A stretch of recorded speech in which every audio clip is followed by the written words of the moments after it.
তোমাৰ সৈতে কথা পাতিলে মনটো বেলেগ হৈ যায় ছাত্ৰীৰ হোৱাটছএপত বিজ্ঞান ছাৰৰ এইবাৰ ৰোমান্টিক মেছেজ গৰমৰ বন্ধত ছাত্ৰীক লৈ কলকাতা ফুৰিবলৈ যোৱাৰ মন গভীৰ নিশা আকৌ ভিডিঅ' কল কৰি ছাত্ৰীক চোৱাৰ হেঁপাহ বিজ্ঞান ছাৰৰ কিন্তু দিন বেয়া আছিল ভাইৰেল হৈ গ'ল ছাৰৰ মেছেজ অংক ছাৰ ভূগোল ছাৰৰ পাছত এইবাৰ ৰাখিছে বিজ্ঞান ছাৰৰ প্ৰেমৰ কাহিনী গোসাইগাঁৱৰ তুলসীবিল হায়াৰ ছেকেণ্ডেৰী স্কুলৰ বিজ্ঞান বিভাগৰ শিক্ষক উত্তম কুমাৰ সাহাৰ নীলত্ৰ কাণ্ড অভিযোগ অনুসৰি নিজ বিদ্যালয়ৰে এগৰাকী ছাত্ৰীক মেছেজ কৰে বিজ্ঞান ছাৰ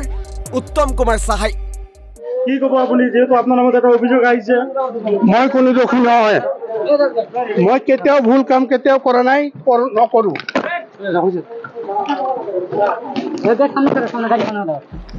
অৱশেষত ছাত্ৰীক কৰা এই মেছেজ ভাইৰেল হৈ পৰে আৰু তাৰ পাছতে বিদ্যালয় ঘেৰাও কৰে একাংশ যুৱকে বিদ্যালয় চৌহদত সৃষ্টি কৰে উত্তপ্ত পৰিস্থিতিৰ আৰু ঘটনাস্থলীত আৰক্ষী উপস্থিত হৈ লৈ যায় লম্পট চৰিত্ৰৰ বিজ্ঞান শিক্ষক উত্তম কুমাৰ সাহাক ইয়াক আৰু আগত এবাৰ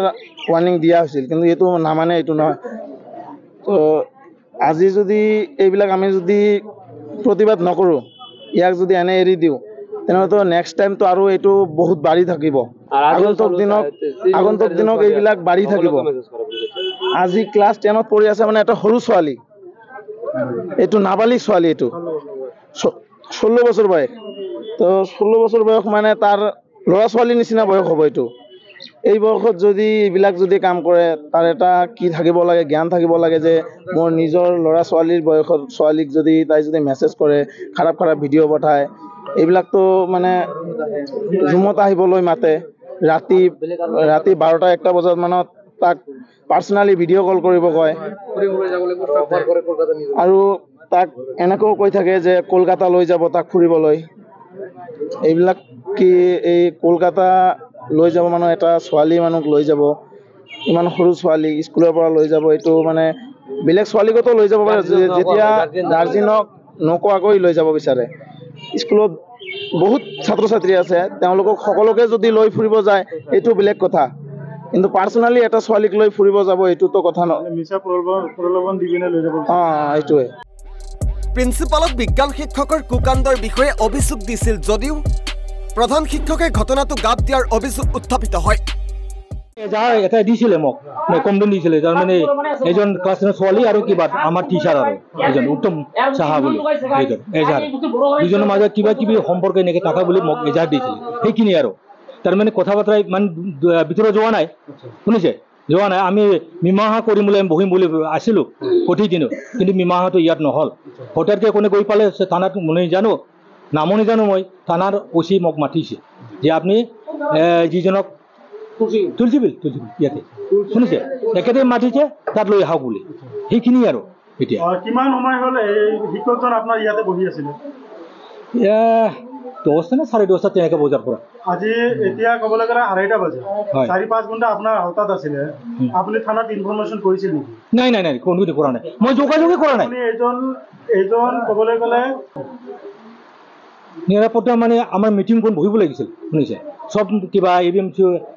বেংগলী ফেডাৰেশ্যন আৰু আমাৰ SMDC সেইবিলাকো মাতিছিলোঁ মই কিন্তু এতিয়ালৈকে আহি পোৱা নাছিল সেইকাৰণে আমি ৰখি আছিলোঁ আপুনি 6 ঘণ্টা ক'বলৈ গ'লে এইজন দৰ্শনকাৰী শিক্ষকক আপুনি নিৰাপত্তা দি আছিলে কাৰণটো নিৰাপত্তাটো দিয়া নাই উপায়টো নাই এতিয়া আমাৰ সাংবাদিকে আমি ইয়াতে সোমাবলৈ চেষ্টা কৰিছিলোঁ আপুনি আমাক সোমাব দিয়া নাই কাৰণ নাই কথা হ'ল কি কোনো বিচাৰেই হোৱা নাই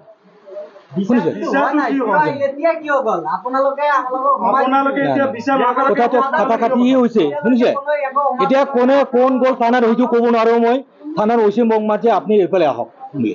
কিয় ক'লে মইতো নাজানো এইটো বস্তুটো কথা কোনে